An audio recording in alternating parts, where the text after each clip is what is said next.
Dans un monde où les grandes puissances décident du sort des petites, il existe un minuscule endroit, perdu au cœur des montagnes italiennes, qui a refusé de disparaître. Un pays sans armée, sans roi et sans richesse, mais avec quelque chose qu'aucun empire ne saurait détruire, sa liberté. Voici l'histoire de la République de Saint-Marin, la plus ancienne nation du monde, née du rêve d'un humble tailleur de pierre qui ne cherchait qu'un refuge pour vivre en paix. Un pays qui, cerné par les guerres et l'ambition, a choisi une autre voie, celle de la foi, de l'unité et de la sagesse. Car tandis que de nombreuses villes ont été rayées de la carte, Saint-Marin est resté debout, nous rappelant que la véritable grandeur ne se mesure pas à la taille, mais au courage. Aujourd'hui, vous découvrirez comment un si petit pays a réussi à surmonter le temps, les empires et l'histoire elle-même. Et pourquoi son message reste une réponse puissante pour tous ceux qui, à toutes les époques, ont eu le sentiment que leur voix était trop faible pour être entendue. Bonjour, amis de l'histoire. Avant d'entamer cet incroyable voyage à travers l'histoire de la République de Saint-Marin, je vous invite à faire quelque chose de très important. Abonnez-vous à la chaîne et activez les notifications pour ne manquer aucune de nos prochaines histoires. Et je voudrais vous demander une faveur très spéciale. Laissez cette phrase en commentaire. La liberté se défend aussi par la mémoire.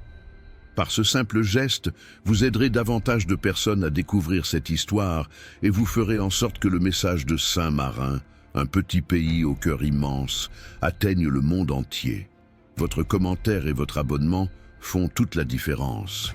Alors, préparez-vous car ce que vous allez apprendre vous fera regarder l'histoire d'un œil nouveau. 1. La naissance sur le mont Titano. Imaginez un instant une époque où l'Empire romain dominait la quasi-totalité du monde connu. Nous sommes en l'an 301 après JC, et les montagnes de l'ancienne Émilie-Romagne en Italie se dressent silencieusement, témoins du passage des siècles. Dans ce décor émerge un homme humble, un tailleur de pierre nommé Marino, originaire de l'île d'Arbe, l'actuelle Rab, en Croatie. Marino n'était ni un guerrier ni un noble, mais un homme d'une foi profonde, un chrétien qui travaillait la pierre et qui, comme beaucoup à cette époque, vivait caché par crainte des persécutions. L'empereur Dioclétien, connu pour sa cruauté envers les chrétiens, avait ordonné l'une des persécutions les plus féroces de l'histoire de l'Empire. Les églises chrétiennes furent détruites, les fidèles arrêtés, et beaucoup perdirent la vie pour avoir simplement refusé d'adorer les dieux romains. Marino, accusé à tort en raison de sa foi, décida de fuir. Il traversa vallées, rivières et sentiers périlleux, abandonnant sa maison, sa patrie et tout ce qu'il connaissait. Il chercha refuge là où il pourrait vivre en paix, loin du pouvoir impérial et de la menace de mort. Après un long voyage, Marino arriva dans un lieu qui semblait hors de portée du monde, une montagne rocheuse nommée le mont Titano. C'était un endroit isolé, couvert de forêts, avec des falaises abruptes et une vue qui dominait tout l'horizon. Là, Marino retrouva ce qu'il n'avait pas ressenti depuis longtemps, le silence et la liberté. Il décida de rester. Il construisit une petite cabane en pierre, érigea une modeste chapelle pour prier, et peu à peu, d'autres personnes persécutées commencèrent à le rejoindre. C'étaient des hommes et des femmes lasses de l'oppression qui cherchaient la même chose, un lieu où ils pourraient vivre sans crainte. Ainsi naquit, sur cette montagne, une petite communauté, sans armée, sans richesse, sans pouvoir. Elle partageait un idéal qui deviendrait l'âme d'une nation, la liberté d'esprit. Ce fut le germe de ce qui allait devenir la République de Saint-Marin. Marino, alors âgé, était considéré comme un saint pour sa vie, consacrée à la foi et à la liberté. À sa mort, ses disciples décidèrent de lui rendre hommage en donnant son nom au lieu, San Marino, la terre de Marino. Ce qui avait commencé comme un refuge spirituel s'est transformé au fil des siècles en la plus ancienne république du monde. Une nation née non d'une volonté de conquête, mais d'un désir ardent de vivre en paix. Dès lors, le mont Titano devint non seulement un refuge matériel, mais aussi un symbole, un symbole de résilience, de foi et d'indépendance qui survivrait aux rois, aux empires et aux guerres, et se dresserait pendant plus de 17 siècles. 2. La communauté des hommes libres. Au fil des ans, la petite communauté fondée par Marino sur le mont Titano se transforma en bien plus qu'un simple refuge.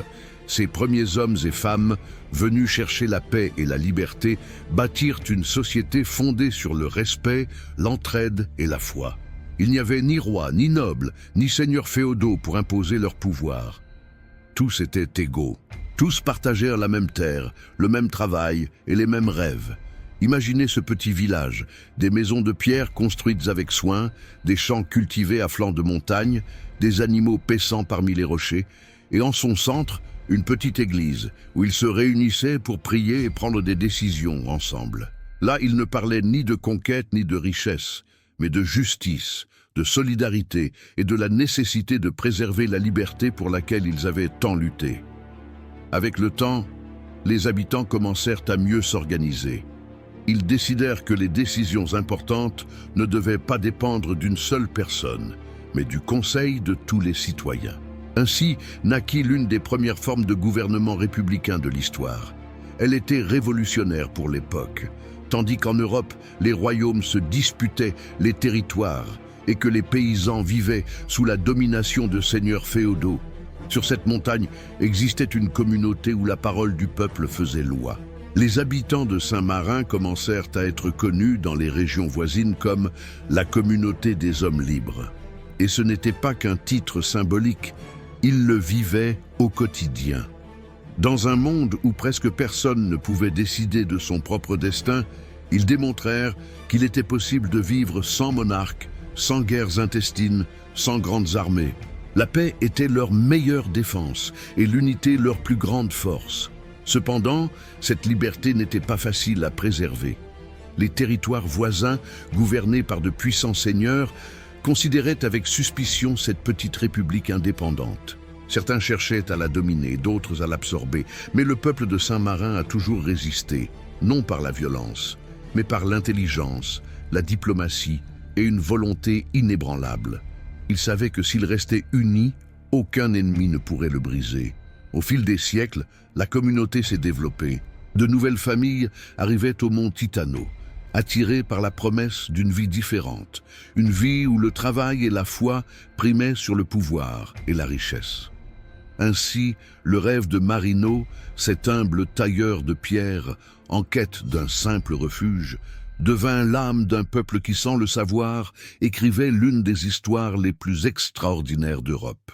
Cette communauté d'hommes et de femmes libres a non seulement survécu au passage du temps, mais elle est devenue une république durable, fière de son indépendance. Et cette indépendance, défendue avec sagesse et foi, allait être mise à l'épreuve maintes et maintes fois au fil des siècles, tandis que les puissants d'Italie convoitaient ce petit coin de terre libre au sommet d'une montagne. 3. Le Moyen-Âge et la défense de l'indépendance. Au fil des siècles, le petit refuge fondé par Saint-Marin se transforma en une communauté stable et organisée, fière de sa liberté. Cependant, préserver cette indépendance au cœur du Moyen-Âge, une époque marquée par les guerres, les ambitions et les trahisons, ne serait pas chose aisée. Le mont Titano, bien que protégé par son altitude et son terrain rocheux, n'était pas hors de portée des puissants seigneurs qui régnaient sur l'Italie. À cette époque, la péninsule italienne était un véritable casse-tête politique. Chaque colline, chaque vallée, chaque ville semblait avoir son propre seigneur, sa propre armée et ses propres intérêts.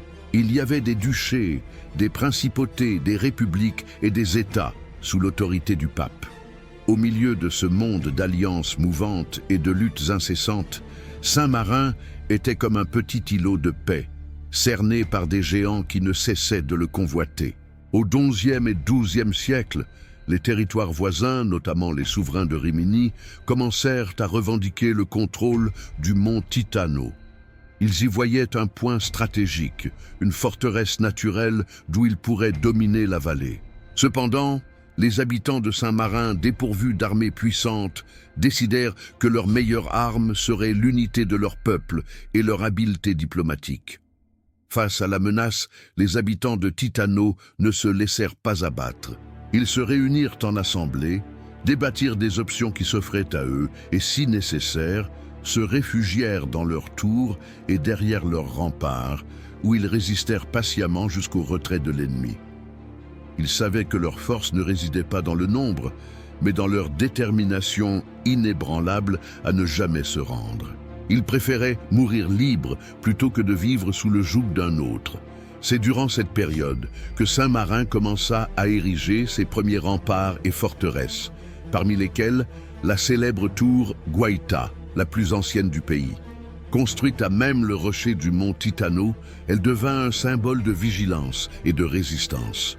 Au fil du temps, 2 autres tours furent ajoutées, la Cesta et la Montale, chacune ayant une fonction défensive spécifique, formant un triangle imprenable. Du haut de leur sommet, des sentinelles pouvaient repérer les envahisseurs approchant à des kilomètres à la ronde et alerter la population afin qu'elle se défende. Les siècles médiévaux furent rudes. Famine, maladies, guerres entre cités-États italiennes et surtout la menace constante d'être absorbé par un seigneur féodal. Mais Saint-Marin, avec une patience quasi miraculeuse, parvint à survivre.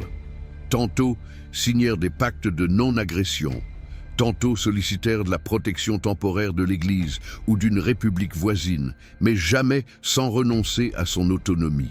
Le plus étonnant est qu'à une époque où les petits villages étaient absorbés par les grands royaumes, Saint-Marin n'ait jamais été détruit. Toutes les tentatives de conquête se sont soldées par un échec et les envahisseurs sont repartis les mains vides. Peut-être parce qu'il était difficile de conquérir une montagne cernée de précipices, ou peut-être parce que le peuple de Saint-Marin lui-même, avec sa foi et son unité, semblait protégé par quelque chose de plus grand que les murs, la bénédiction de son fondateur, Saint-Marin. Ainsi, dans l'ombre du Moyen-Âge, tandis que l'Europe brûlait de guerre et que les empires s'élevaient et s'effondraient, cette minuscule république demeurait ferme, cachée parmi les nuages, défendant une liberté qui était déjà devenue sa raison d'être. Et au fil des siècles, le nom de Saint-Marin est devenu plus respecté, plus admiré, plus symbolique, un exemple que même le plus petit peuple pouvait résister à la plus grande puissance, pourvu qu'il reste uni. Au 4, le symbole du titan, la foi et la force. Après des siècles de lutte, le petit peuple de Saint-Marin a compris une vérité profonde. Sa liberté ne pouvait reposer uniquement sur la foi ou les mots. Pour survivre dans un monde dominé par les armes, il lui fallait quelque chose de plus tangible. Un symbole de son unité, de sa force et de sa détermination à rester indépendant. C'est ainsi que naquit le projet qui allait transformer à jamais l'image du mont Titano. La construction de ces 3 tours légendaires. La première de ces forteresses fut la Guaita, construite au XIe siècle à même la roche. Elle servait non seulement de forteresse, mais aussi de refuge spirituel et militaire. Du haut de son promontoire, les guetteurs pouvaient scruter toute la vallée à perte de vue. Toute armée ennemie tentant d'approcher était repérée de loin, donnant ainsi aux habitants le temps de se préparer. La Guaita devint le cœur défensif de Saint-Marin, un rempart contre la peur et une promesse de sécurité. Au fil du temps, une seconde tour, la Cesta, fut érigée au sommet de la montagne, là où l'air était le plus pur et l'horizon semblait infini. Moines et soldats y travaillaient côte à côte, veillant sur les sentiers qui serpentaient à travers les collines. La Cesta était comme l'œil de Saint-Marin, toujours éveillée, toujours vigilante. Aujourd'hui, cette tour abrite un musée d'armes anciennes, comme si l'esprit de ses gardiens médiévaux y demeurait encore. La troisième, et la plus petite, Montale, fut érigée plus tard, au XIVe siècle. Bien que moins imposante que les autres, son rôle était crucial. Elle servait de tour de guet et de prison, protégeant le flanc le plus vulnérable de la montagne. Les ennemis capturés ou ceux qui tentaient de trahir la République y étaient emprisonnés. Elle rappelait que la liberté avait un prix, celui d'une vigilance constante. Avec ses 3 tours, le mont Titano acquit sa dimension mythique. Bien plus que de simples constructions de pierre, elles incarnaient l'âme même de Saint-Marin. Chaque bloc sculpté, chaque mur érigé était une prière silencieuse pour la liberté et la foi. Le peuple de Saint-Marin ne possédait ni armée puissante, ni grande fortune, mais il avait quelque chose d'indomptable, une identité commune. Pendant des siècles, les tours ont été témoins de l'histoire.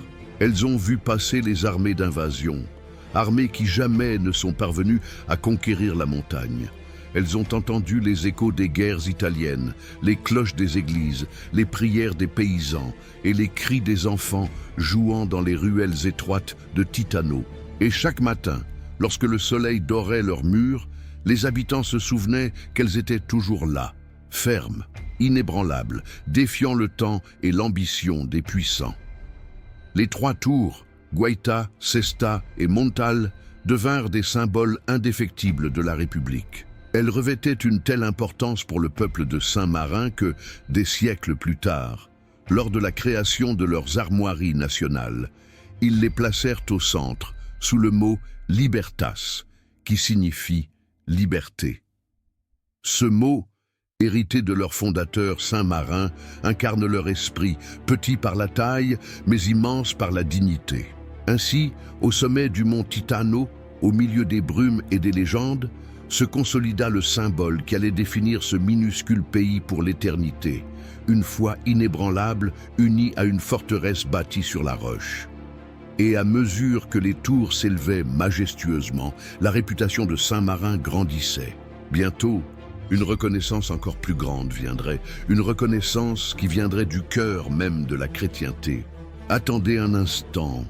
Avant de poursuivre ce voyage à travers l'incroyable histoire de la République de Saint-Marin, je voudrais vous poser une question très importante.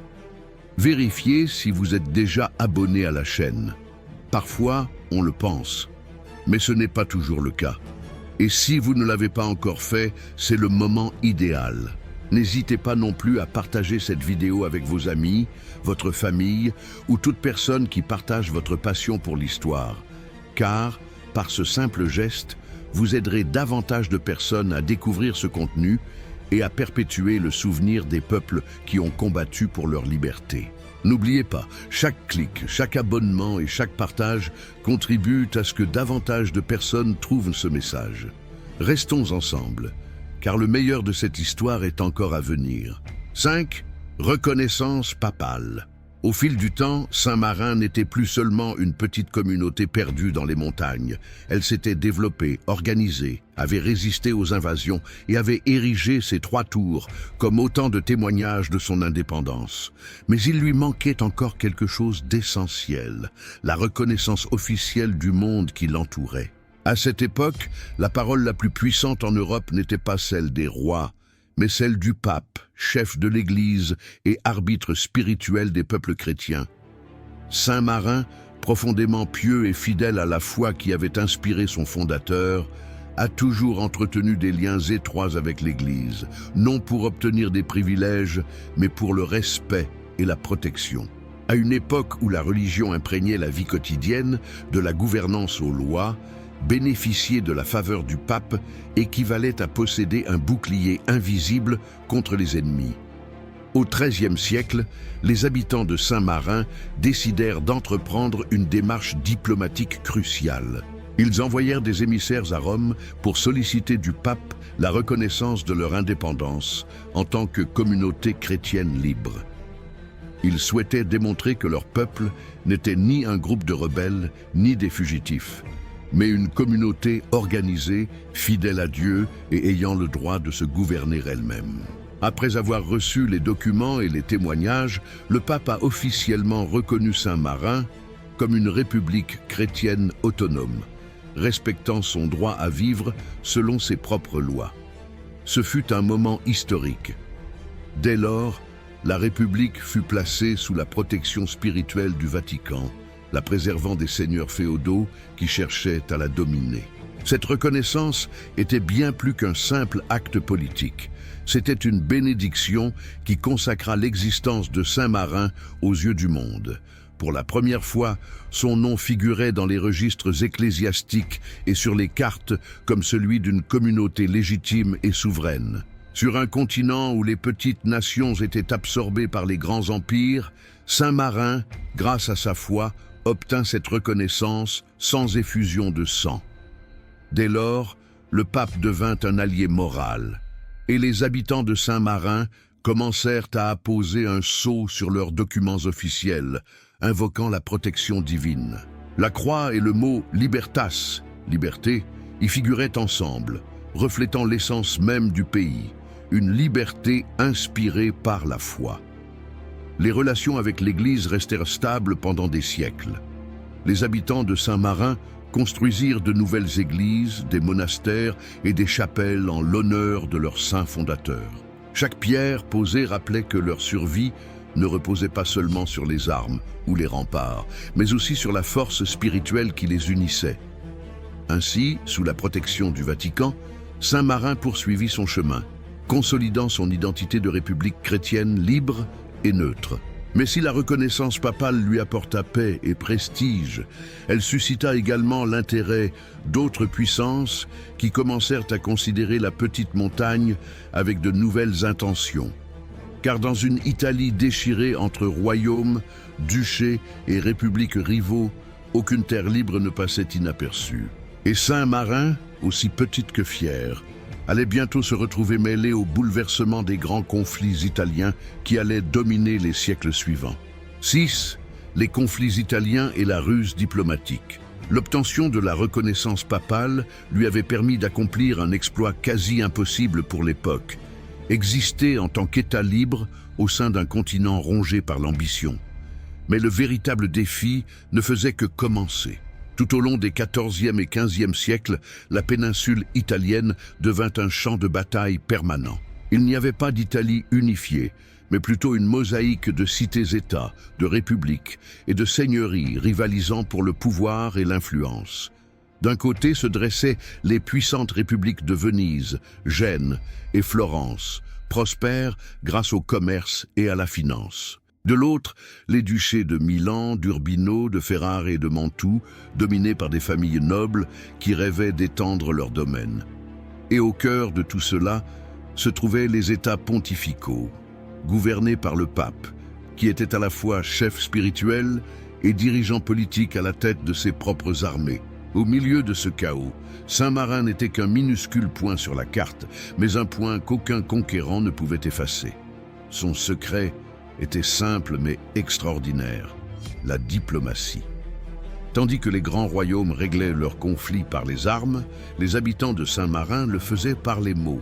Dépourvus de puissance militaire, ils possédaient un sens politique remarquable. Ils savaient quand se taire, quand offrir l'hospitalité et quand tendre la main.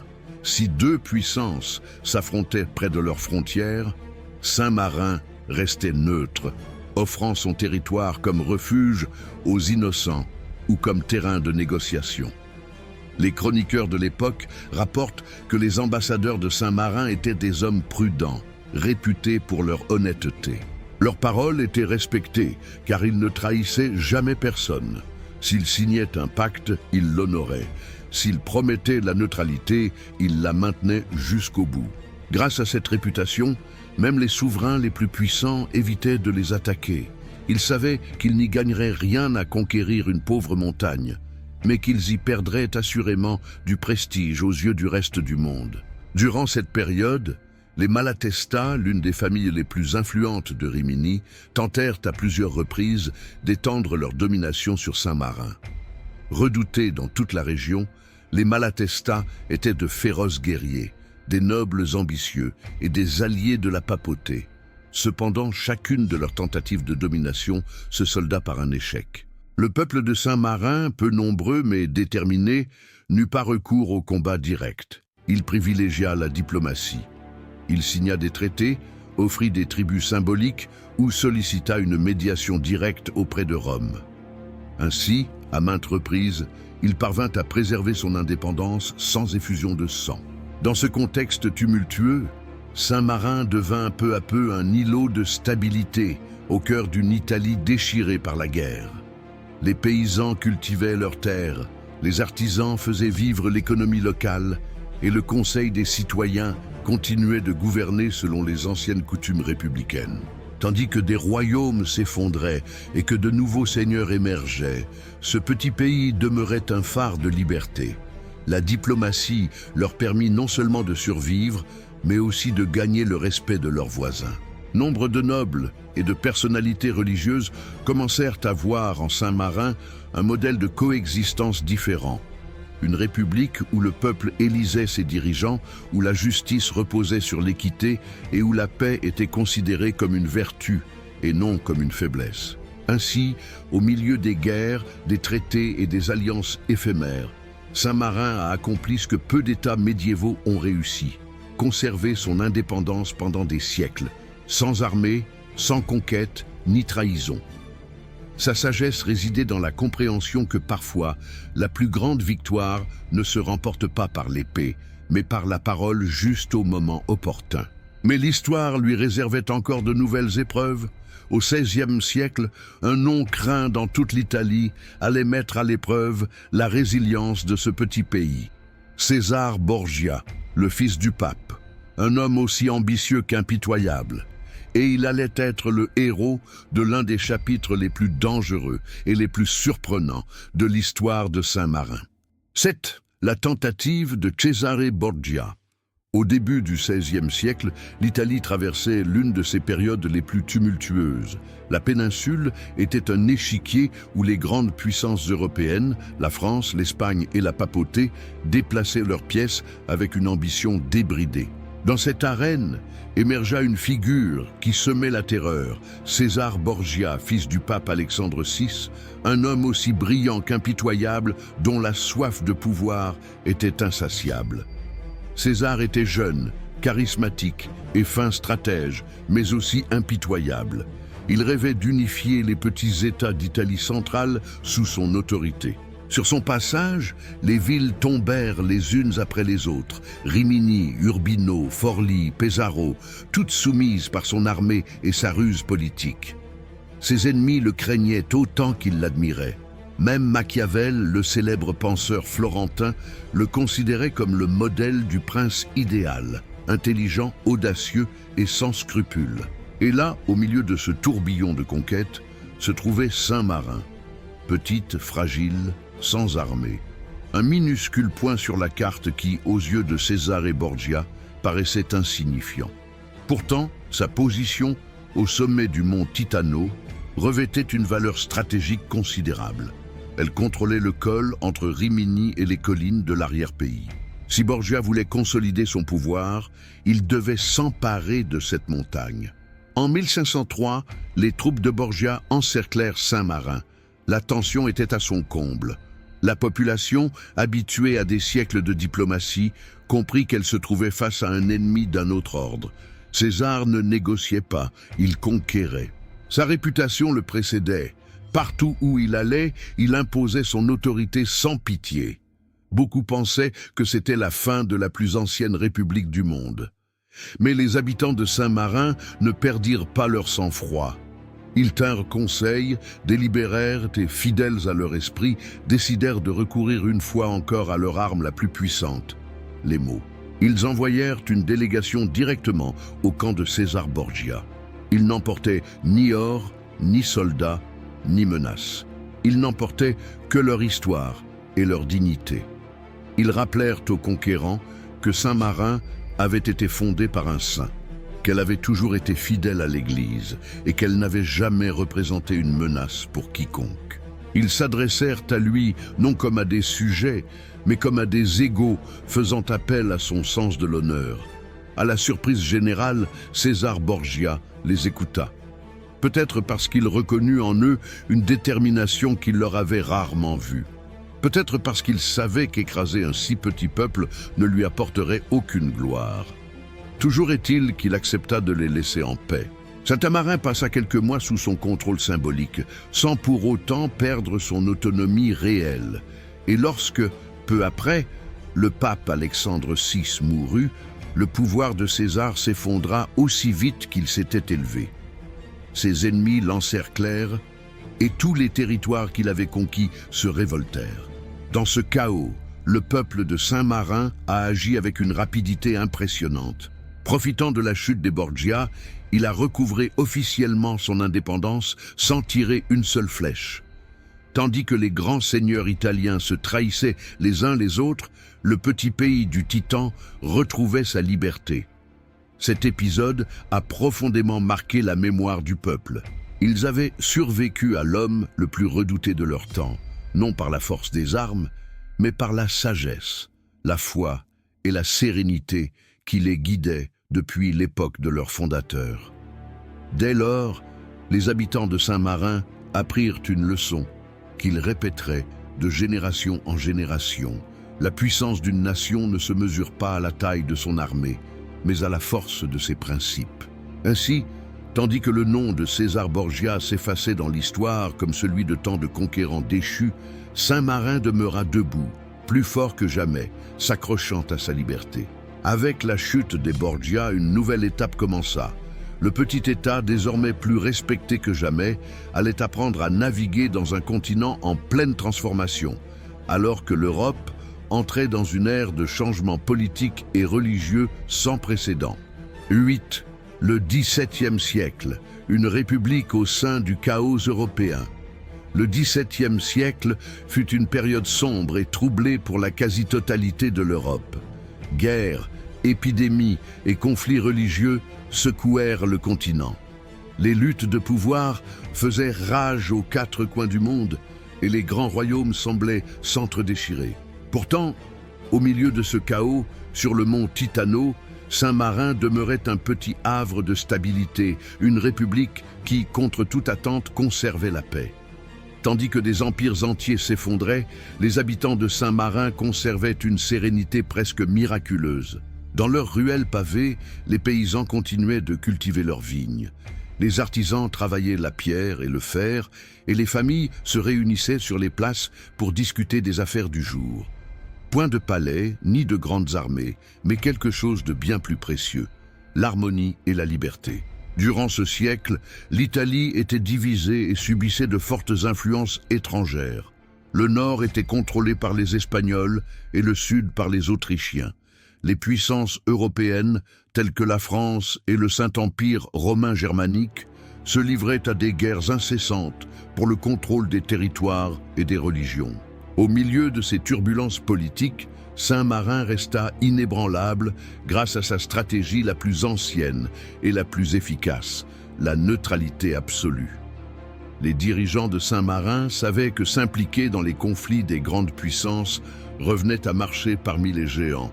Un seul faux pas pouvait signifier la chute du pays. Aussi, tandis que les autres États formaient des alliances et se trahissaient les uns les autres, la petite République garda ses distances. Ses émissaires répétaient invariablement la même phrase aux ambassadeurs étrangers. « Saint-Marin ne cherche pas d'ennemis, seulement des amis ».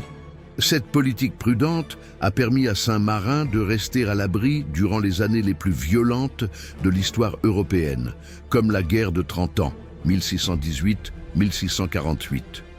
Le pays ne participa à aucune bataille, n'envoya aucune troupe et ne prit parti pour aucun camp. Sa seule arme était la parole, et sa seule défense, la montagne qui le protégeait depuis l'époque de son fondateur. Mais ce n'est pas seulement sa situation géographique qui l'a sauvé, son système de gouvernement a également joué un rôle. Depuis le siècle précédent, Saint-Marin avait développé une administration solide et juste, fondée sur les principes républicains. Le Grand Conseil général, composé des citoyens les plus respectés, était chargé de légiférer et de maintenir l'ordre. 2 capitaines régents, élus tous les 6 mois, gouvernaient au nom du peuple, veillant à ce que nul n'acquiert un pouvoir excessif.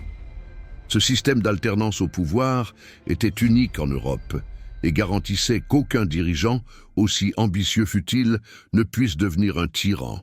C'était une idée visionnaire qui, des siècles plus tard, inspirerait de nombreuses républiques modernes. La population, quant à elle, pratiquait une économie simple mais honnête. Saint-Marin n'avait ni mer, ni vaste terre fertile, ni mine d'or, mais possédait quelque chose de plus précieux, la confiance mutuelle. Les marchands parcouraient les villages voisins, vendant vin, huile et textiles, tandis que les moines de la montagne veillaient sur les archives, les traditions et la foi. Chaque document, chaque loi écrite témoignait d'une histoire d'indépendance qui s'étendait déjà sur plus de 1000 ans. Les voyageurs arrivant d'Italie ou d'autres royaumes ne pouvaient qu'être émerveillés. Au cœur d'un continent déchiré par la guerre, ils découvraient une communauté où les portes n'avaient pas besoin d'être verrouillées, où l'on se saluait par son nom et où les cloches sonnaient non pas pour annoncer des batailles, mais pour marquer les heures de travail et de prière. Ainsi, au XVIIe siècle, Saint-Marin devint un symbole silencieux de paix, un exemple de la façon dont la stabilité et la prudence pouvaient être plus puissantes que les armes. Les puissants le considéraient avec curiosité, certains avec respect, d'autres avec dédain, incapables de comprendre comment un si petit pays pouvait survivre dans un monde aussi violent. Mais la réponse était simple. Les habitants de Saint-Marin ne cherchaient à dominer personne. Ils voulaient seulement préserver leur liberté.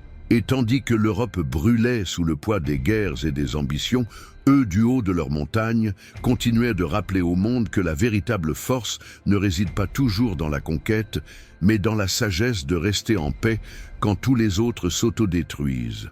Cet esprit d'équilibre, qui avait protégé la République pendant des siècles, allait être mis à l'épreuve à nouveau au siècle suivant, lorsqu'un nouveau nom, Napoléon Bonaparte, fit irruption sur la scène européenne et menaça une fois de plus l'indépendance de Saint-Marin. Avant de poursuivre ce récit fascinant de l'histoire de la République de Saint-Marin, permettez-moi une brève pause. Vous êtes déjà abonné à la chaîne? Si ce n'est pas déjà fait, activez les notifications dès maintenant.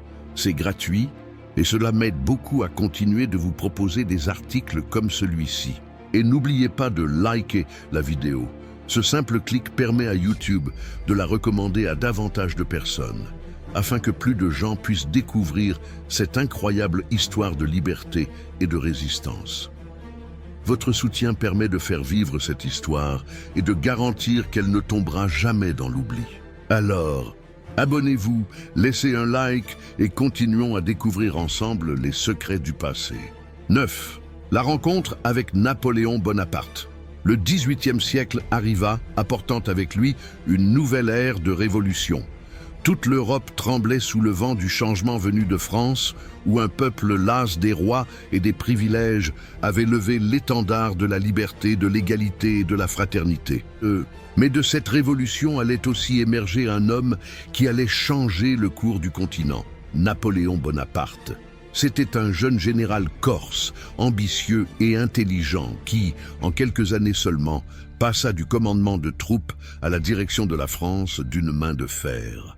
Des royaumes s'effondrèrent sur son passage et les cartes furent redessinées.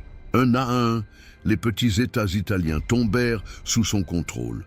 Ses armées rapides et disciplinées traversèrent les Apennins avec un objectif clair: unifier la péninsule sous son influence et anéantir toute trace de l'ancien ordre. Tandis que les grandes puissances s'effondraient devant Napoléon, Saint-Marin, du haut de sa montagne, observait la scène, silencieux mais vigilant. On savait que le général français était un conquérant sans pareil. En quelques mois seulement, il avait vaincu les Autrichiens, humilié la papauté et mis à genoux des villes que l'on croyait invincibles. Que pouvait bien faire un si petit pays face à un homme qui dominait l'Europe? En 1797, alors que les troupes françaises progressaient dans le nord de l'Italie, le sort de Saint-Marin semblait scellé. Nombreux étaient ceux qui pensaient qu'il serait annexé, comme tant d'autres États voisins. Pourtant, un événement totalement inattendu se produisit. Au lieu d'être conquis, Napoléon reconnut et respecta son indépendance. La légende raconte que les dirigeants de Saint-Marin, craignant les conséquences, envoyèrent une lettre au commandant français pour solliciter sa protection. À la surprise générale, Napoléon, qui admirait les républiques libres, fut impressionné par cette petite nation qui s'était gouvernée seule pendant plus de 1000 ans, sans roi ni tyran. Il répondit par un geste de courtoisie inattendu. Il proposa d'agrandir leur territoire et de leur accorder des privilèges. Mais les Saint-Marinais, fidèles à leur modestie et à leur prudence, refusèrent l'offre. Ils ne désiraient ni plus de terre, ni plus de pouvoir. Ils souhaitaient seulement conserver l'indépendance pour laquelle ils s'étaient tant battus. Ils ne voulaient pas susciter l'envie de leurs voisins, ni compromettre leur neutralité. Ils remercièrent respectueusement le général français pour sa générosité et reprirent leur vie simple, comme toujours. Surpris par cette réponse, Napoléon en fut encore plus impressionné. À une époque où tous les royaumes cherchaient à s'étendre et à dominer, Saint-Marin était le seul à refuser cette expansion. Ce geste d'humilité et de sagesse toucha profondément l'empereur. Dès lors, Napoléon ordonna que Saint-Marin soit respecté et ne soit pas envahi par ses troupes. Ce fut l'une des rares nations européennes à survivre indemne à la tempête napoléonienne. Cette brève mais décisive rencontre a conforté la réputation de ce petit pays comme république sage, neutre et prudente. Sur un continent en guerre, Saint-Marin a une fois de plus démontré que sa véritable force résidait non pas dans ses murs, mais dans son intelligence et la constance de ses valeurs. Tandis que les empires s'élevaient et s'effondraient, la République du mont Titano demeurait immuable, telle une sentinelle du temps. Lorsque Napoléon fut finalement vaincu et que l'Europe se réunit au Congrès de Vienne 1815 pour réorganiser le monde, les grands dirigeants, rois, empereurs et diplomates reconnurent officiellement l'indépendance de Saint-Marin, garantissant son existence par des traités internationaux. Il avait survécu au pape, au duc, aux Borgia et maintenant à Napoléon également. Et il y était parvenu sans guerre, sans conquête, sans trahison, uniquement avec prudence, foi et la ferme conviction que la liberté vaut plus que n'importe quel empire. Ainsi, au tournant du XVIIIe siècle et du XIXe, Saint-Marin se préparait à une nouvelle ère, une époque où l'Italie commencerait à rêver d'unité nationale et où le petit État titanesque devrait décider comment rester libre face à la naissance d'un nouveau géant. 10. Le XIXe siècle et la naissance de l'Italie. Le XIXe siècle apporta une nouvelle tempête à l'Europe. Ce fut une époque de révolution, d'éveil des peuples, las de vivre sous la domination de rois étrangers. Sur la péninsule italienne, les anciennes cités-États, les royaumes et les duchés commencèrent à se tourner vers un seul rêve, l'unification de l'Italie. Cet idéal enflamma les cœurs et fit trembler les trônes. Et au cœur de cette ferveur patriotique, Saint-Marin, la plus ancienne république du continent, se retrouva une fois de plus au centre des bouleversements. L'Italie, jusque-là divisée en de nombreux petits États, constituait depuis des siècles un casse-tête politique. Le nord était sous domination autrichienne, le sud appartenait au royaume des deux Siciles, et au centre se trouvaient les États pontificaux, gouvernés par le pape. Mais les Italiens aspiraient à autre chose, une patrie unique, libre et unie. Ce rêve, connu sous le nom de Risorgimento, fut porté par des hommes qui allaient marquer l'histoire, tels que Giuseppe Mazzini, Camillo Cavour, Victor Emmanuel II et, surtout, Giuseppe Garibaldi, le héros des chemises rouges. Garibaldi était un révolutionnaire infatigable, un guerrier du peuple qui, après avoir combattu en Amérique du Sud, était revenu dans son pays natal déterminé à libérer l'Italie. En 1848, les premières rébellions contre les Autrichiens et les monarques locaux éclatèrent, mais elles furent brutalement réprimées. Pour autant, la flamme de la liberté ne s'éteignit pas. En 1859 et 1860, Garibaldi lança sa célèbre Expédition des Mille, une campagne héroïque pour libérer l'Italie du Sud. Des milliers de volontaires, jeunes et vieux, le suivirent, animés d'une seule et même idée, bâtir une Italie unie. Et c'est précisément durant ces guerres que Saint-Marin a joué un rôle discret mais décisif. Lorsque les troupes autrichiennes et les forces papales poursuivirent Garibaldi et ses hommes, le petit État de Saint-Marin leur ouvrit ses portes et leur offrit refuge. Les Saint-Marinais fournirent pain, eau et protection aux révolutionnaires en fuite sans craindre les représailles. Ils savaient qu'abriter les révolutionnaires pouvait provoquer la colère des empires voisins, mais ils le firent malgré tout, fidèles à leur tradition d'humanité et de liberté. Garibaldi n'oublia jamais ce geste. Des années plus tard, en 1861, lorsque l'Italie parvint enfin à l'unification, le héros écrivit personnellement une lettre de remerciement au peuple de Saint-Marin. Il y promettait que la nouvelle Italie respecterait à jamais leur indépendance, et ce fut le cas.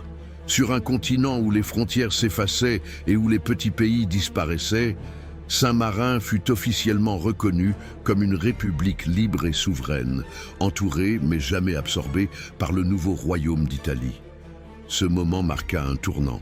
Tandis que le reste de la péninsule se transformait en une seule nation, Saint-Marin devint un symbole vivant de l'histoire ancienne de l'Italie. Tel un témoin ayant vu défiler empire, guerre et révolution, il demeurait immuable sur sa montagne. Durant la seconde moitié du XIXe siècle, la République se modernisa progressivement.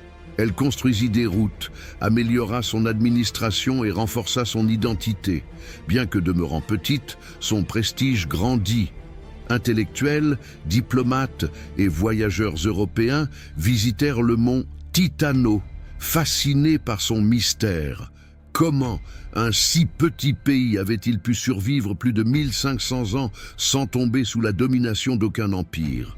La réponse était simple et convaincante, parce que Saint-Marin avait appris à vivre en harmonie avec le monde. Il n'a jamais cherché l'expansion, n'a jamais provoqué de guerre, et a toujours su quand parler et quand se taire. Sa diplomatie était d'une précision horlogère. Chaque mot, chaque décision était mûrement réfléchie pour préserver la paix. Ainsi, tandis que l'Italie devenait une nation jeune et puissante, Saint-Marin restait sa sœur aînée, la gardienne silencieuse d'une tradition de liberté que le temps n'avait pu détruire. L'unification italienne étant assurée, la petite république allait entamer un nouveau chapitre de son histoire. La consolidation de son gouvernement moderne, régi par l'une des constitutions les plus anciennes et les plus sages du monde. La Constitution républicaine. Avec la naissance de l'Italie moderne et la reconnaissance de son indépendance, Saint-Marin entra dans une nouvelle ère de stabilité. Mais la République possédait déjà un atout qui la distinguait de tous les autres États européens depuis des siècles. Une constitution ancienne, sage et profondément démocratique, rédigée en 1600, qui, à quelques modifications près, est toujours en vigueur aujourd'hui. Alors que d'autres nations étaient encore gouvernées par des monarques absolus ou des empires autoritaires, Saint-Marin avait créé un système politique étonnamment moderne pour l'époque. C'était une république au sens le plus strict du terme. Le pouvoir appartenait au peuple et les lois étaient rédigées non pour favoriser les puissants, mais pour protéger la liberté de tous. La Constitution de 1600 se compose de deux textes principaux, les statuts et la loi constitutionnelle, tous deux rédigés en latin. Ces documents établissaient le mode de gouvernement du pays, l'administration de la justice et la préservation de l'harmonie au sein de la communauté.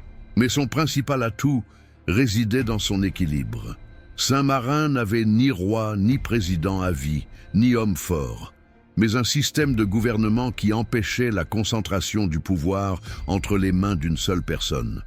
L'organe le plus important était le Grand Conseil général, une assemblée composée des citoyens les plus respectés et représentatifs de la République.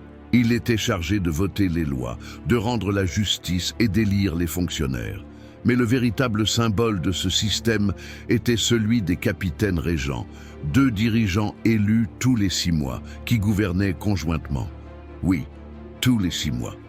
Cette brève période au pouvoir n'était pas fortuite. Elle visait à prévenir la corruption et les abus. Ainsi, nul ne pouvait devenir dictateur, et tous les citoyens savaient qu'un jour, ils pourraient servir leur république. Les capitaines régents étaient toujours choisis par pair, afin que l'un puisse veiller sur l'autre, garantissant un parfait équilibre entre autorité et responsabilité. Ce modèle, connu sous le nom de diarchie républicaine, connut un tel succès qu'il inspira, des siècles plus tard, d'autres pays à créer leur propre système de rotation du pouvoir. De fait, aujourd'hui encore, Saint-Marin applique le même principe. 2 capitaines régents élus démocratiquement par le Grand Conseil général qui représente l'État avec égalité et humilité. Le système judiciaire reposait également sur des principes d'équité. Les lois étaient claires et accessibles et les juges étaient tenus à l'impartialité. La réconciliation primait sur la punition et les peines visaient à corriger, non à simplement punir. À Saint-Marin, la justice, à l'instar de la vie politique, était empreinte de raison, de foi et d'humanité. Mais cette constitution n'organisait pas seulement la vie politique. Elle forgeait aussi le caractère de ses citoyens. Elle leur apprenait à valoriser la participation, le respect mutuel et la responsabilité civique. Chaque citoyen était conscient que sa liberté n'était pas un don, mais un engagement qu'il fallait défendre au quotidien. Grâce à cette structure solide, Saint-Marin a traversé les 19e et 20e siècles sans encombre, tandis que de nombreux pays européens ont subi des guerres civiles, des révolutions ou des dictatures. La Constitution est devenue son rempart le plus puissant, plus durable que n'importe quel mur ou tour érigé sur le mont Titano. Cette petite république, née de l'esprit d'un humble tailleur de pierre, avait compris une chose essentielle. La véritable puissance d'une nation ne réside pas dans la force de ses armes, mais dans la sagesse de ses lois. Ainsi, guidés par leurs principes républicains, les habitants de Saint-Marin se préparaient à entrer dans l'un des chapitres les plus difficiles et décisifs de leur histoire. Le XXe siècle, une époque de guerre mondiale, de menaces extérieures et de nouvelles épreuves pour leur liberté millénaire. 12. Le XXe siècle et les guerres mondiales. Le XXe siècle a déferlé comme un ouragan, bouleversant le monde entier. Ce fut une ère de progrès, certes, mais aussi d'immenses tragédies. 2 guerres mondiales ont secoué la planète, anéanti d'anciens empires et redessiné les frontières de l'Europe. Et au cœur de ce tourbillon de violence et d'ambition, Saint-Marin, la petite république perchée sur le mont Titano, a dû relever l'un des plus grands défis de son histoire. Survivre dans un monde qui semblait avoir sombré dans la folie. Lorsque la Première Guerre mondiale éclata en 1914, l'Italie entra en guerre 1 an plus tard, affrontant l'Empire austro-hongrois. Saint-Marin, fidèle à sa tradition, décida de rester neutre. Sans armée ni intérêt dans les territoires contestés, son objectif était clair, protéger sa population et se tenir à l'écart des destructions. Toutefois, maintenir sa neutralité ne fut pas chose aisée. Craignant que les Saintes Marinais n'espionnent pour l'ennemi, l'Italie rompit temporairement ses relations diplomatiques avec la petite République. Mais Saint-Marin ne se laissa pas intimider. Malgré les pressions, la République maintint sa position ferme. Non-participation au conflit, neutralité et préservation de son indépendance morale. Durant ces années, le pays connut la disette, mais la paix. Ces montagnes devinrent un havre de paix, loin du grondement des canons. Lorsque le conflit prit fin en 1918, le monde était épuisé et divisé. Mais Saint-Marin avait une fois de plus démontré sa sagesse ancestrale, résister non par la force, mais par la prudence. Cependant, la paix fut de courte durée. Dans les décennies qui suivirent, l'Europe commença à vaciller de nouveau. En Italie, un mouvement émergea promettant ordre et grandeur, mais qui allait bientôt révéler son visage le plus sombre, le fascisme. En 1922, Benito Mussolini accéda au pouvoir et transforma l'Italie en dictature. Dès lors, le paysage politique fut bouleversé. Bien que Saint-Marin restât indépendant, sa proximité géographique avec l'Italie le plaçait dans une situation précaire. Mussolini considérait cette petite république avec à la fois sympathie et méfiance. Conscients du danger, les citoyens de Saint-Marin agissaient avec une extrême prudence. Ils maintenaient des relations diplomatiques convenables, sans soutenir ni s'opposer ouvertement au régime fasciste. L'équilibre entre prudence et survie était fragile. En 1939, la Seconde Guerre mondiale éclata et, une fois de plus, la planète sombra dans le chaos.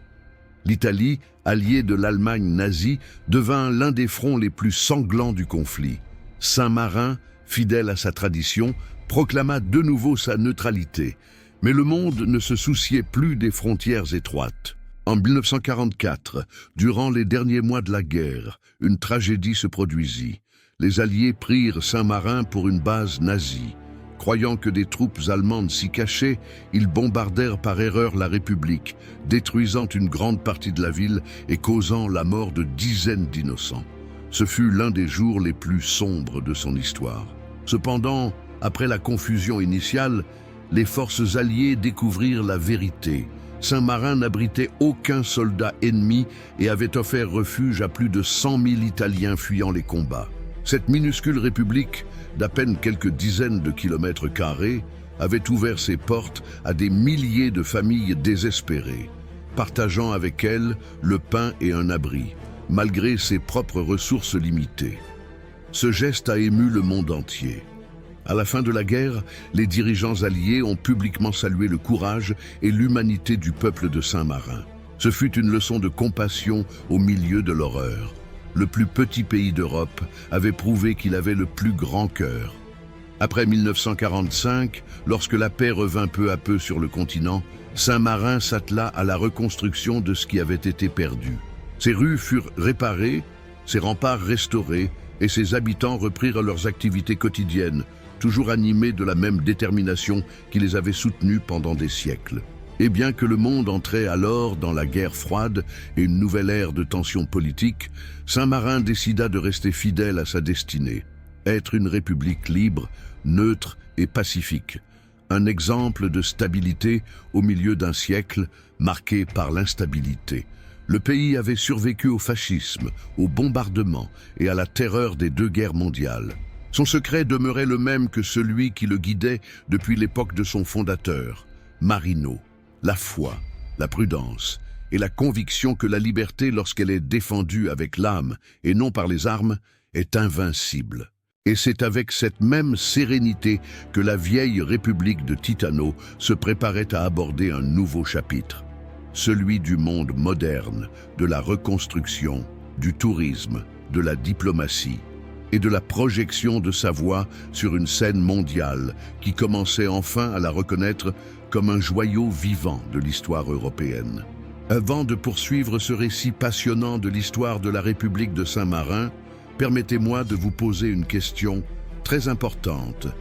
Partagez cette vidéo avec vos amis, votre famille ou toute personne qui aime découvrir les secrets du passé. Aimez ce post si vous appréciez cette histoire. Et surtout, n'oubliez pas de vous abonner à la chaîne et d'activer la cloche pour ne pas manquer nos prochaines aventures historiques. Chaque fois que vous partagez, aimez ou vous abonnez, vous aidez davantage de personnes à découvrir cette vidéo et à faire en sorte que l'histoire de Saint-Marin, un petit pays, mais doté d'une immense liberté, continue d'inspirer le monde. Votre soutien contribue à l'essor de cette communauté et permet de faire vivre l'histoire. Et 13, modernisation et tourisme.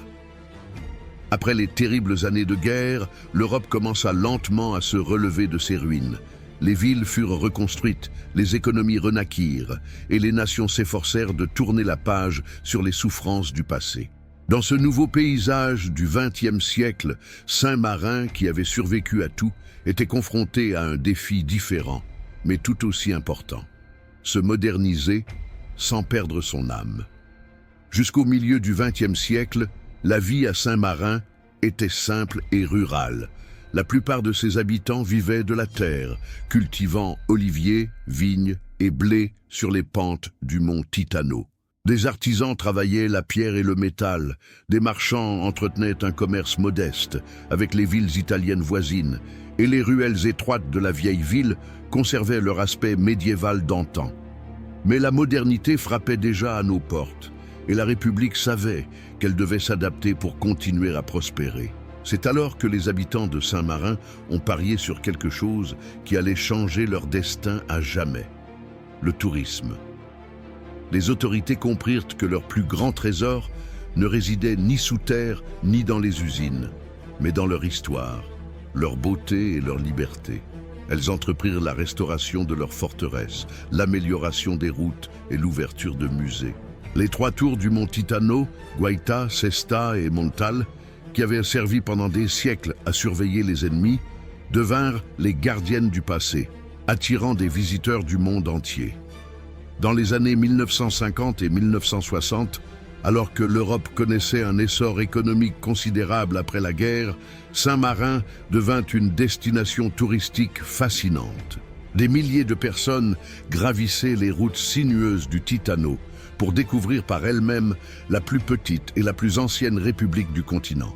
Les hôtels se multiplièrent et les boutiques débordèrent d'artisanat local, de pièces commémoratives et de timbres-poste, les fameux timbres de Saint-Marin, devenus des objets de collection dans le monde entier. Mais le développement ne s'est pas arrêté là. Saint-Marin a investi dans l'éducation, les infrastructures et les services. Des écoles modernes ont été construites, des hôpitaux améliorés et les réseaux d'électricité et d'eau potable étendus à l'ensemble du territoire. Malgré sa petite taille, Saint-Marin aspirait à être un modèle d'efficacité. Et elle y est parvenue. En quelques décennies, elle est passée d'une république rurale à un État moderne, prospère et ordonné, sans perdre son identité ni son équilibre social. Ce qui est admirable, c'est que cette transformation se soit opérée sans en altérer l'essence. Les nouvelles routes et les bâtiments modernes ont été construits dans le respect du paysage historique. Les vieux remparts sont restés debout.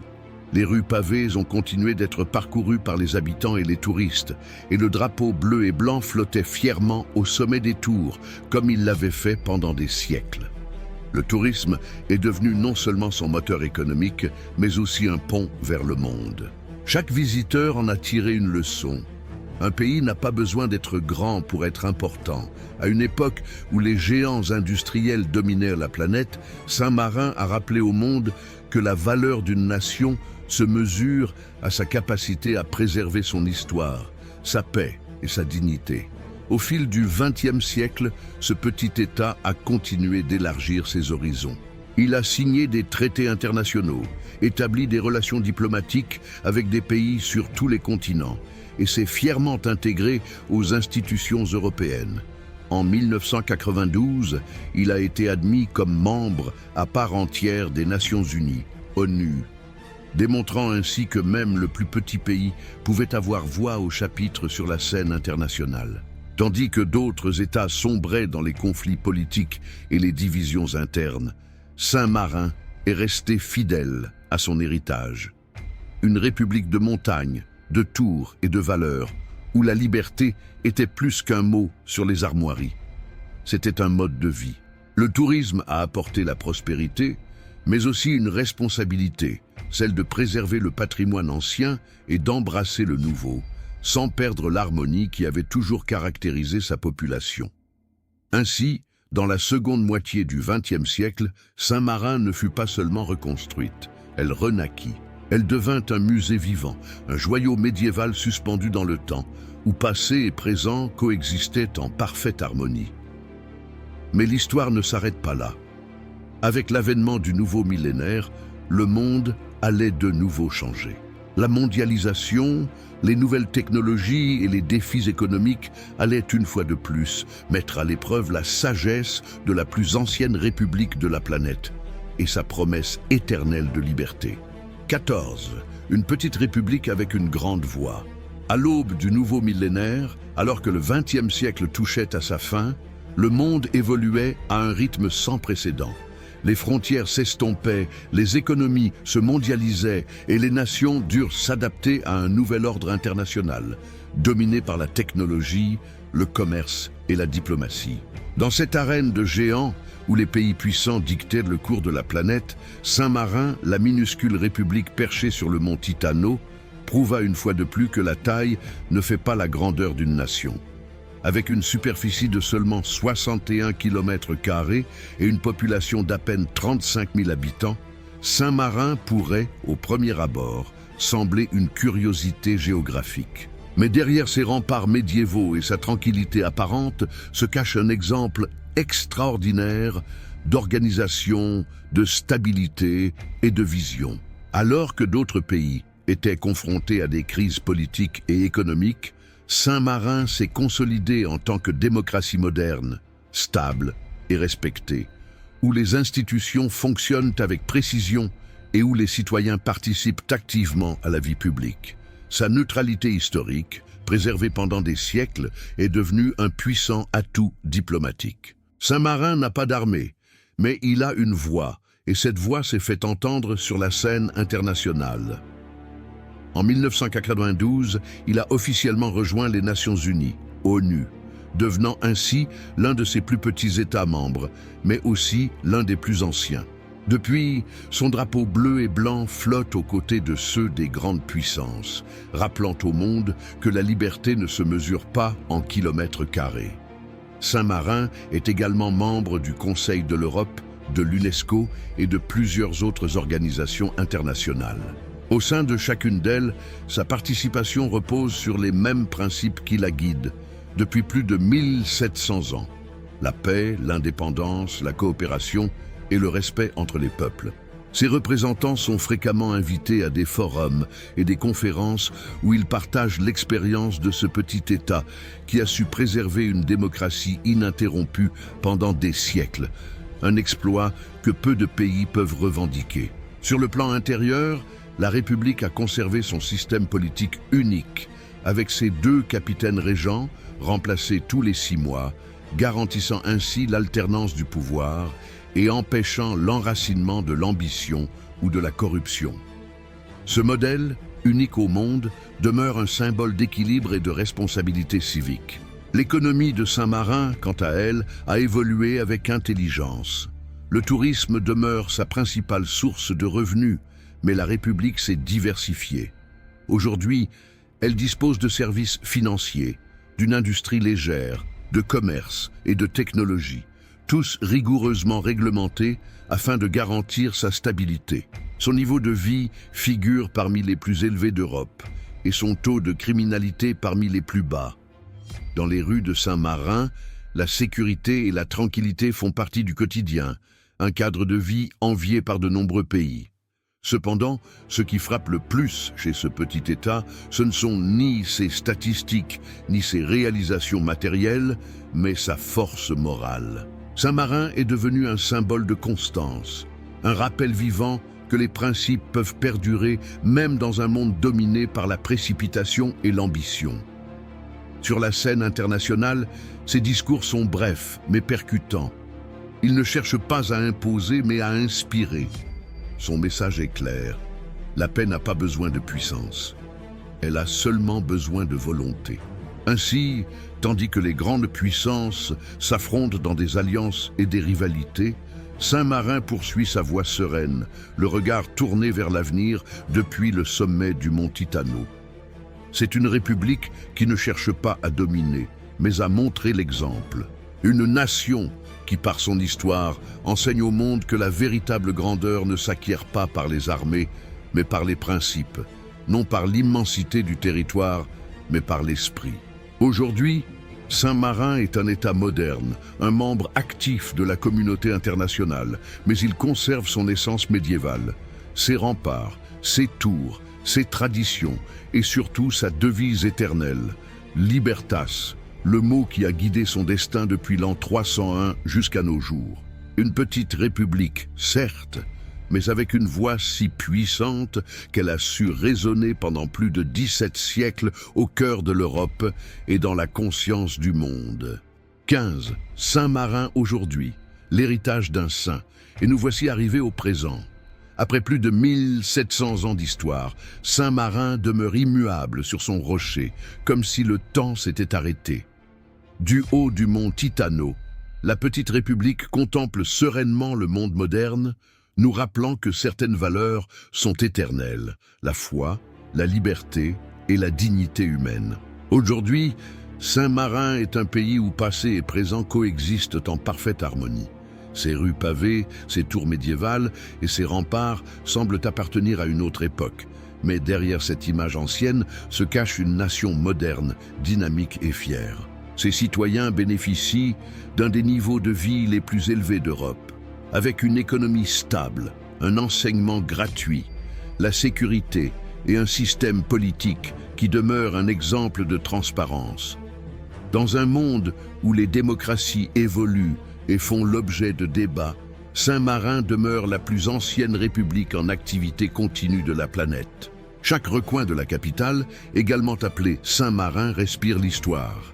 Les touristes qui affluent, et ils sont des milliers chaque année, s'émerveillent en déambulant parmi les 3 tours de Titano, Guaita, Cesta et Montal, qui se dressent toujours majestueusement, gardiennes éternelles de la liberté.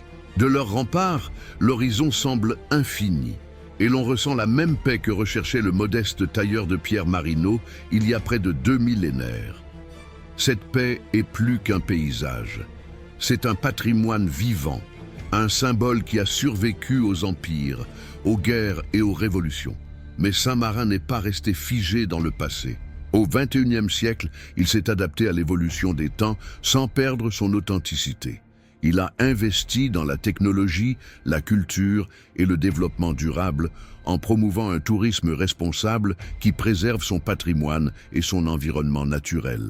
Le pays entretient des relations diplomatiques avec plus de 150 nations et est un membre actif de l'ONU, du Conseil de l'Europe et d'autres organisations internationales. Malgré sa petite taille, sa voix porte dans les débats sur les droits de l'homme, l'environnement et la paix dans le monde. Son message est toujours le même. La neutralité ne signifie pas l'indifférence, mais bien un engagement envers les valeurs universelles de coexistence et de respect. Chaque année, le 3 septembre, les habitants de Saint-Marin célèbrent avec fierté leur fête nationale en l'honneur de leur fondateur, Saint-Marin Diacre. Ce jour-là, les rues se parent de drapeaux. Les cloches des églises résonnent dans la vallée et les citoyens, vêtus de costumes traditionnels, défilent dans la vieille ville. C'est une célébration simple, mais profondément émouvante. Ils ne célèbrent ni conquête ni victoire, mais quelque chose de bien plus précieux, l'héritage durable de leur liberté. Alors que le soir tombe et que le soleil disparaît derrière les collines italiennes, le mont Titano se pare d'or. Ces tours projettent leurs ombres sur la vallée, telles 3 sentinelles éternelles, veillant sur la mémoire d'un peuple qui n'a jamais capitulé. Dans ces instants, on comprend pleinement le sens de Saint-Marin, un miracle historique, un pan d'humanité qui a défié le temps. Aujourd'hui, le plus petit pays d'Europe continentale est aussi l'un des plus respectés. Sa devise, Libertas, brille toujours sur ses armoiries, rappelant au monde que la liberté n'est pas un héritage. Elle se construit et se défend chaque jour. Ce mot, si simple et si puissant, est l'héritage que Saint-Marin a laissé à son peuple et, à travers lui, à toute l'humanité. Saint-Marin n'est pas seulement un pays, c'est une leçon d'histoire vivante. C'est la preuve que l'esprit humain, guidé par la foi, la raison et la justice, peut triompher du temps et des empires. Et ainsi, tandis que les cloches sonnent doucement au-dessus de la montagne, l'écho des siècles semble répéter une vérité éternelle, que même le plus petit endroit au monde peut avoir le plus grand cœur. Dans un monde qui change chaque jour, où les puissants imposent toujours leurs règles et où les petits semblent condamnés au silence, Saint-Marin demeure un rappel vivant que l'espoir n'a pas besoin de taille, seulement de conviction. Leur histoire n'est pas seulement celle d'un pays, mais celle de nous tous, celle de ceux qui ont ressenti la peur, mais qui ont décidé de continuer, celle de ceux qui ont presque tout perdu, sauf la foi en la liberté. Saint-Marin nous enseigne que, aussi petit que l'on soit, si notre cœur reste inébranlable, aucune force ne peut effacer notre histoire. Car la véritable victoire ne réside pas dans la conquête, mais dans la résistance, en maintenant nos convictions, même lorsque le monde entier semble abandonné. Et c'est peut-être là la leçon éternelle de la République de Saint-Marin. Tant qu'il y aura quelqu'un prêt à défendre leur liberté, ni le temps ni les empires ne pourront éteindre sa lumière. Et avant que vous ne partiez, je veux savoir quelque chose de très important. Qu'avez-vous pensé de cette histoire de la République de Saint-Marin? Dites-moi ce que vous en pensez dans les commentaires. Je veux lire vos impressions et savoir quelle partie vous a le plus surpris ou enthousiasmé. Votre commentaire est utile non seulement à la chaîne, mais il permet également à davantage de personnes de découvrir cette vidéo et de rejoindre cette formidable communauté de passionnés d'histoire. N'oubliez pas d'aimer, de vous abonner à la chaîne et d'activer les notifications pour ne pas manquer les prochaines histoires. Merci d'être arrivé jusqu'ici et n'oubliez pas, chaque commentaire, chaque j'aime et chaque abonnement contribuent à faire vivre l'histoire.